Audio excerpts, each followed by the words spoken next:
The trading post on Station Theta 7 hummed with the usual cacophony of a dozen species conducting business.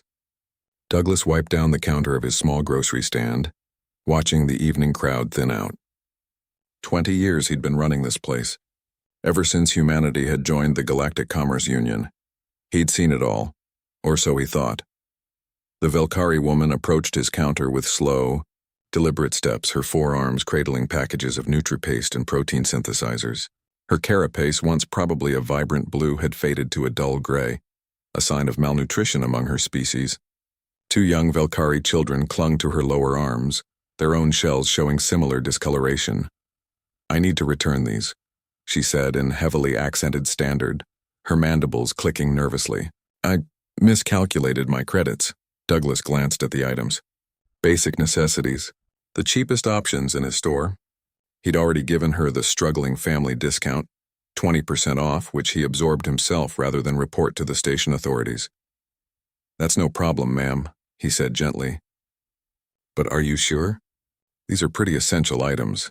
The widow's compound eyes glistened, the Velkari equivalent of tears forming.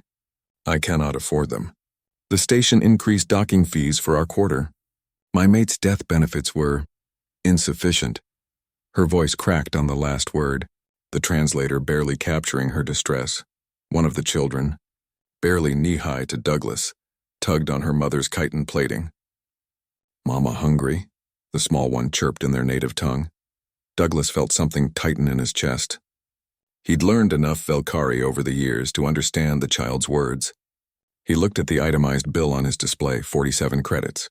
For a human, that was less than a single meal at the station's restaurant level. For this widow, it was apparently everything. "Ma'am, I can't accept this return," Douglas said firmly. The widow's antennae drooped. "Please, I must return."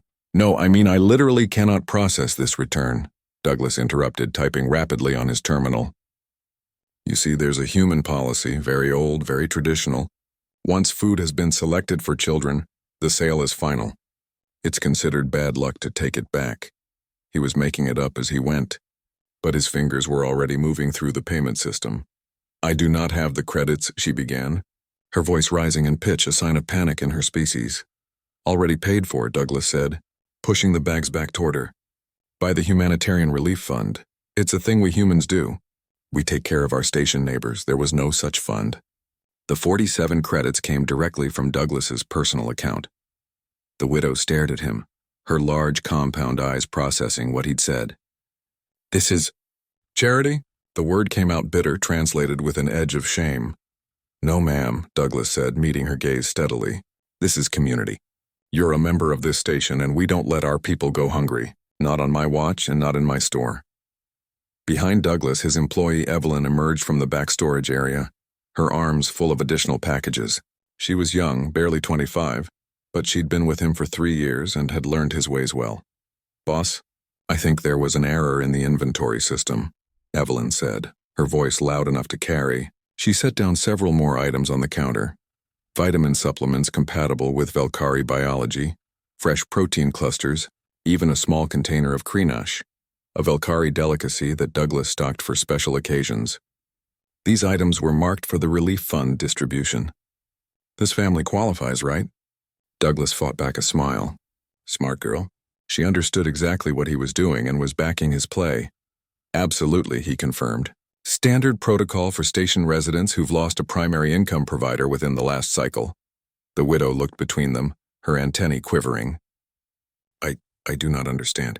"Humans are known for your commerce skills, your profit-seeking. Why would you—" "Ma'am," Douglas interrupted gently. "Humanity learned something a long time ago, back when we were still confined to one planet. We learned it the hard way, through wars and famines and disasters. You want to know what we learned?" She nodded slowly, her children watching with wide, curious eyes. "We learned that a society is measured by how it treats its most vulnerable. We learned that the credits we hoard mean nothing if our neighbors starve. And we learned," he paused, making sure she was listening, "that the strongest communities are built when people take care of each other, even when there's no profit in it." Evelyn stepped forward, organizing the items into bags. "It's not just talk either," she added. "On old Earth, there's a tradition called paying it forward. When someone helps you, you help someone else when you can." Someday when you're back on your feet, maybe you'll help another family that's struggling." The widow was silent for a long moment. Then slowly she reached out with one of her upper arms, placing her three-fingered hand over Douglas's in the Valkyrie gesture of deep gratitude. "I will remember this," she said, her voice thick with emotion. "I will tell my children of the humans who showed kindness when we had nothing to offer in return." "Just promise me one thing," Douglas said. "Anything. Don't ever feel ashamed to ask for help. And when you see someone else struggling, you'll understand why we do this."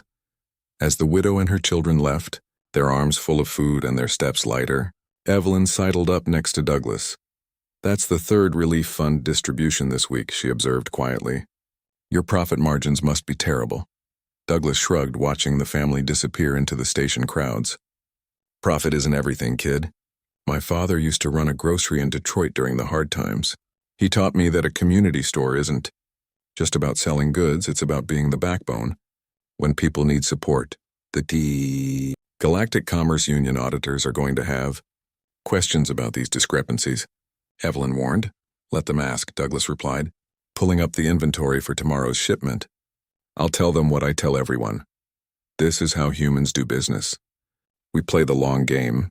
A family I help today becomes a loyal customer tomorrow. Children who don't go hungry grow up remembering who stood by them. That's an investment no spreadsheet can properly calculate." Evelyn smiled, understanding dawning in her eyes. "Humanity, fuck yeah?" Douglas laughed, a genuine warm sound. "Exactly, kid. Humanity, fuck yeah." Outside the store, the Valkyrie widow paused, looking back at the simple human establishment. Around the galaxy, humans were known for their tenacity in battle, their innovation in technology, their shrewd business sense. But tonight she'd learned something else about them. She'd learned that humanity's greatest strength wasn't in their weapons or their commerce. It was in their refusal to look away from suffering when they could do something about it. And in that moment, she understood why humans had thrived in the galaxy.